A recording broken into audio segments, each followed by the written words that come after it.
সেই সকাল 6টার সময় উঠেছি, উঠে এখনো অবধি দৌড়চ্ছি। ছেলেকে স্কুলে থেকে নিয়ে এলাম,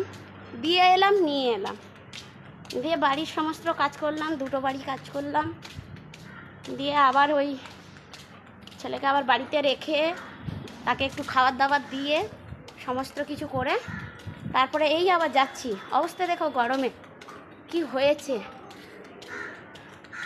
তো এবারে যাচ্ছি দোকানে, এই এখন থেকে দোকানে, সেই আবার বেরোবো 2টোর সময় বাড়িতে এসে ভাত রান্না করে এসেছি, ভাত করে এসেছি, মাছ নিয়ে এসেছিলাম বাজার থেকে, মাছটা ধুয়ে টুয়ে রেডি করে রেখে এসেছি, রান্না আর করার সময় হলো না। আর আমার ছেলে তো মোটে হাঁটতে চাইছে না, সকালে ঘুম ভাঙছে, আবার হাঁটি নিয়ে আসছি গরমে। তো গিয়ে আবার রান্না করব, এই রান্না করে খাওয়া দাওয়া করে আবার আমায় 5টা 5:30টার সময় আবার আমায় রেডি হতে হবে, বেরোতে হবে।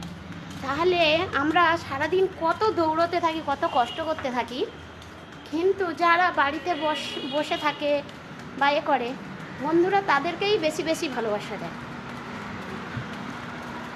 বা তাদেরকেই বেশি পছন্দ করে। কিন্তু আমরা যে এত, আমাদের এখানে অরূপ বিশ্বাসের পার্টি অফিস ছিল, আজকের থেকে জানেন, আজকের থেকে আমাদের পাপিয়া দিয়ে এখানে বসছে, তাই ওখানে ভিড় খুব লোকজন এসছে, সব দেখা করতে, মিষ্টি খাচ্ছে, সবাইকে লাড্ডু বাটাচ্ছে, লাড্ডু। তো তাদেরকেই, যেটা বলছিলাম, তাদেরকেই বেশি বন্ধুরা ভালোবাসে আর বন্ধুরা বেশি পছন্দ করে। আমরা যে এত কষ্ট করি আমাদের কোনো দাম নেই, তাই তো।